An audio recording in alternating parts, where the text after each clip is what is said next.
Hi everyone, it's Alexander, the Real Mr. Robinson. Welcome to the channel, and this is my review for the 6th movie in the Friday the 13th series, Jason Lives, Friday the 13th Part 6, or Friday the 13th Part 6, Jason Lives, depending on your preference. I call the movie by its subtitle first, just because the opening title card says that. So this movie came out in 1986, but actually takes place, according to fans, 1990, which I rather doubt. Like, at best, in my opinion, it's probably 1992, 1993, but whatever. Bottom line, it's a movie that feels like the 80s that takes place somewhere in the 90s. The movie once again follows Tommy Jarvis, who this time is played by Thom Mathews from Return of the Living Dead, and he and his buddy go to where Jason is buried. Because despite the events of A New Beginning, which I'm going to assume is completely ignored in this film, he is still traumatized by the events of 1984 when he encountered Jason and killed him. So he just needs to make sure that Jason is truly dead. So they go to his grave, dig him up, open the casket, see that Jason is just rotted and that he's a total maggot head. And then Tommy Jarvis grabs a nearby rod, just jams it into the ground repeatedly to make sure that Jason's dead, while screaming, "Die, Jason, die!" But, like an idiot, he forgets to take the pole out. A lightning storm happens.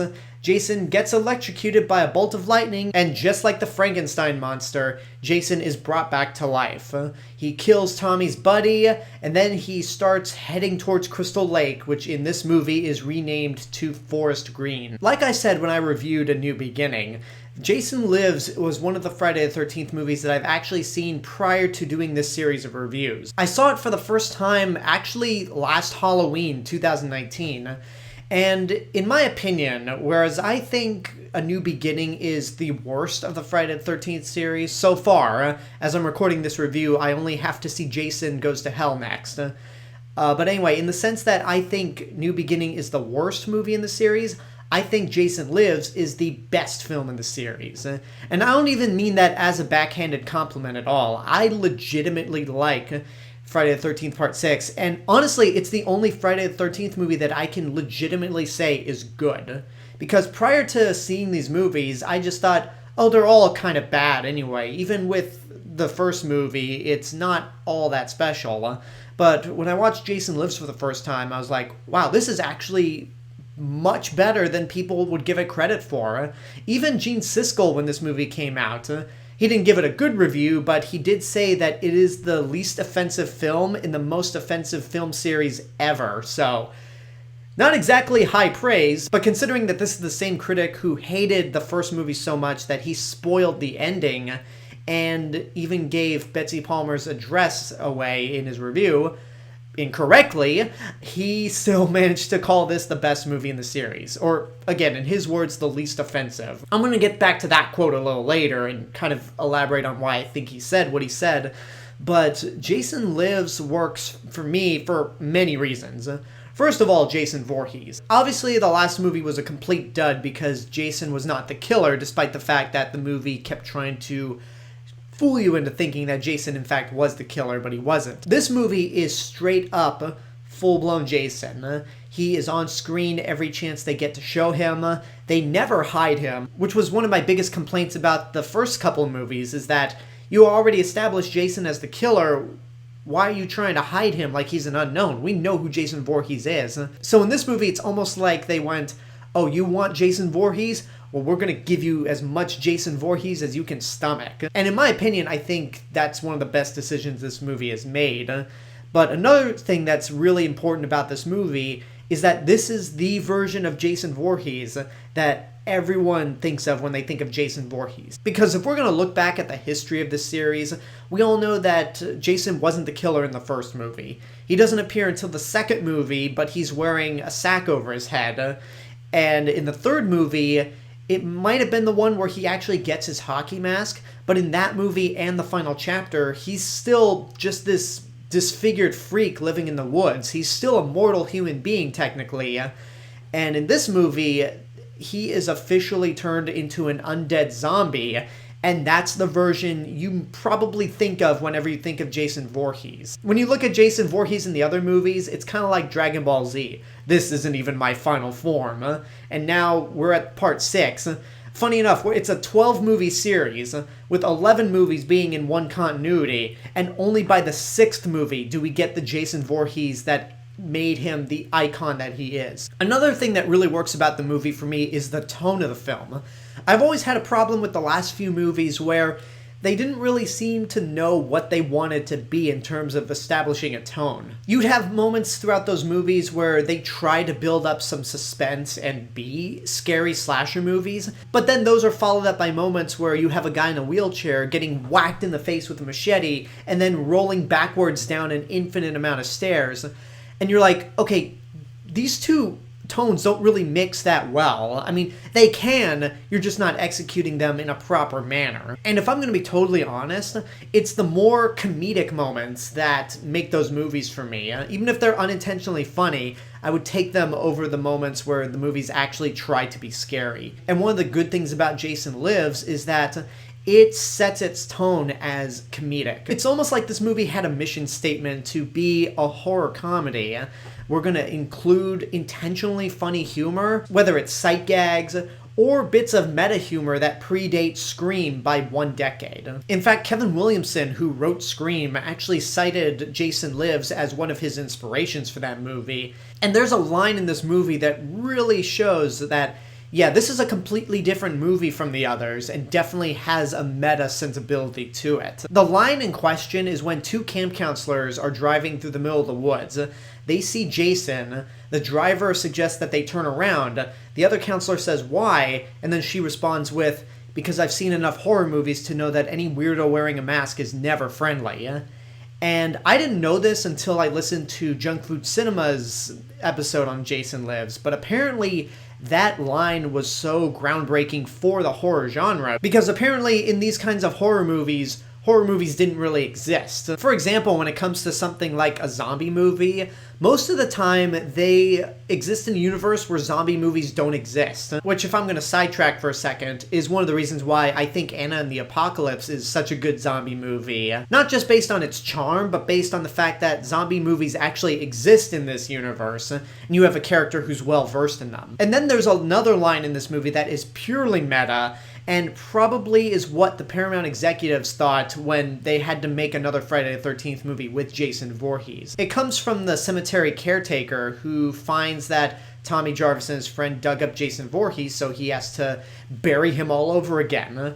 And he says, why do they have to go dig up Jason? But as he's throwing the dirt on the corpse, he stops, looks directly into the camera and says, "Some folks have a strange idea of entertainment." And I just have to wonder if that's a metaphor for the executives at Paramount going, God, I know these movies make money, but why do these people want Jason again? Why are we making these still?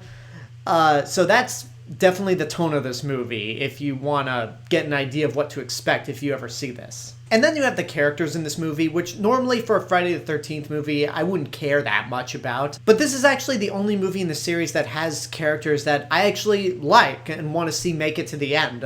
Obviously, you have Tommy Jarvis, and honestly, I like Thom Mathews as Tommy Jarvis better than Corey Feldman. I mean, Corey Feldman, he wasn't bad in that movie, but I feel like Thom Mathews is just more charming and likable as Tommy Jarvis this time around. Definitely better than Part 5 Tommy Jarvis. And then you have Jennifer Cooke as the film's final girl, Megan.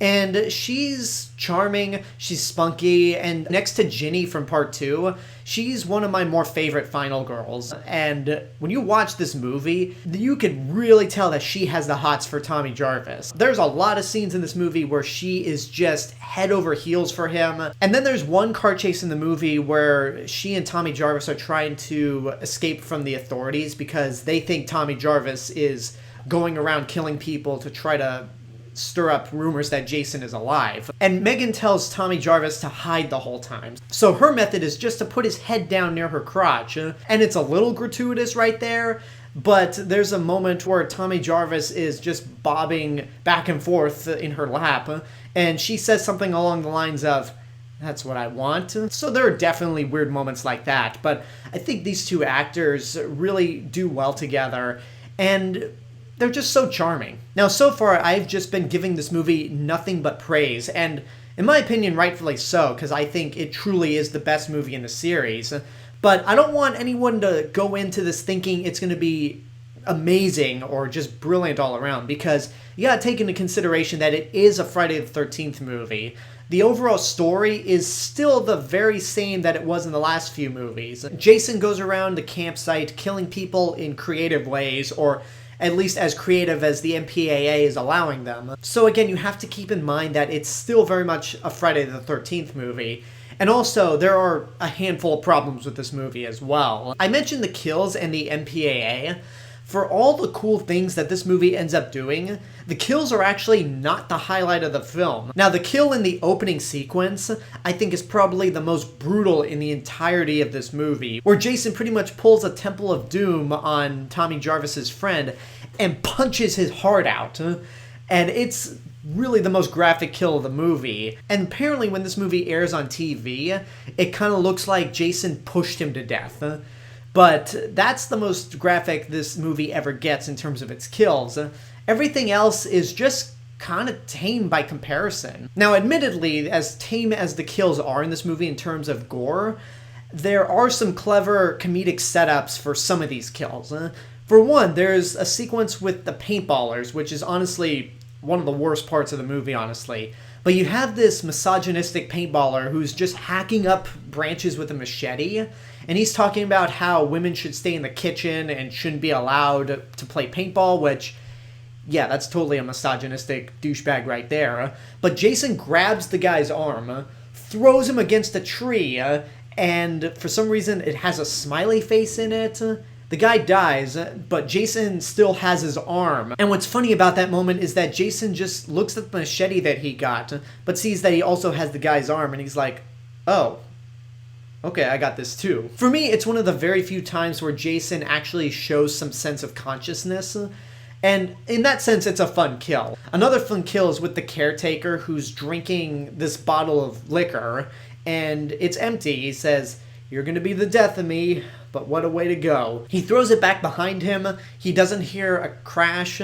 He looks behind him. Jason has caught the bottle, snaps it in half, and then kills the caretaker in the neck with the bottle. And again, that's clever in terms of this movie and its comedic tone. So that's kind of an element from making the kills the absolute weakest part of the movie. And it kind of plays into Gene Siskel's comment about how this is the least offensive movie. Because not only are the kills pretty tame when you think about a Friday the 13th movie, but there's also no nudity at all. There is literally no shred of nudity in this film, which is weird, again, for the Friday the 13th series. But considering how gratuitous the last movie was with its nudity, this is almost like a breath of fresh air, even if it does lead to possibly the worst simulated sex scene you've ever seen in a movie. Not just horror movies, but any movie, period. It's hilarious when you watch it, though. One of the other elements I hate about this movie is the cliched plotline of the sheriff doesn't believe that there's a killer on the loose or that Jason's resurrected again. And while the sheriff himself is actually kind of a fun character, that plotline is so cliched and so tired that I found myself rolling my eyes at certain points of the movie. That's one of the things that I really loved about Halloween 4, which came out 2 years after this movie, where the sheriff in that movie doesn't want to take a risk and just kind of blow off this crazy guy. He instead takes action and decides to take care of this problem, regardless of whether he believes it or not. And with this movie handling that plotline as cliched as possible, it kinda gets on my nerves. And also, there might be a few too many on-the-nose references to other horror names. For example, Cunningham Road, which is the director of the first movie, Sean Cunningham. The neighboring town of Carpenter, because of John Carpenter. Karloff's General Merch, which is Boris Karloff. And also, one of the counselors in this movie is named Sissy, after Sissy Spacek, who was Carrie in Brian De Palma's film. So again, the horror references might be a little too on the nose. There are also several moments in this movie where the score kind of borrows from that theme from The Shining. It's a piece of classical music where it goes, and in this movie it's at a higher pitch, which is kind of neat, but at the same time, it could be like an artist situation where that movie used music from Vertigo and it completely takes you out of it. I wouldn't be surprised if people watching this for the first time were distracted by the fact that you hear the Shining theme throughout bits of this movie, but at a higher pitch. So that's another maybe on the nose reference when it comes to other horror movies. I think probably the best reference to other horror in this movie is the opening sequence. Because if you watch that opening sequence, it plays out like something straight out of a Universal horror movie, and I love that opening sequence. And if I'm going to wrap things up right here, because I honestly could talk about this movie a lot going forward, but I gotta move on. I think Friday the 13th Part 6, Jason Lives, is a lot better than people give it credit for. It's got a great sense of humor, it knows exactly the type of movie it wants to be. Jason is at his fullest potential and is just more badass than ever, at least until the next movie, which we'll get to Friday. And it's just overall a lot of fun. So this is the only Friday the 13th movie that I would say is good, but again, it's not great. You gotta keep in mind that it's still a Friday the 13th movie, you're still gonna get exactly what you want, and there are plenty of problems to be had with this movie, but I think the positives greatly outweigh the negatives. And if there was ever one Friday the 13th movie that I can recommend, or one Friday the 13th movie that you ever need to see, it's this one right here. And there you go, that's my review for Jason Lives, Friday the 13th Part 6. Next time we're going to be talking about the 7th movie in the series, Friday the 13th Part 7, The New Blood, which is a very mixed bag of a movie, if that's really saying anything about this series. But now I want to know what you guys think about Jason Lives. If you've seen it, what did you think? Whatever the case may be, let me know in the comments below. And until next time, I hope you enjoyed this review. Don't forget to subscribe to the channel, give this video a like, leave a comment, support my Patreon page, follow me on social media, and until then, this is the Real Mr. Robinson telling you there is only one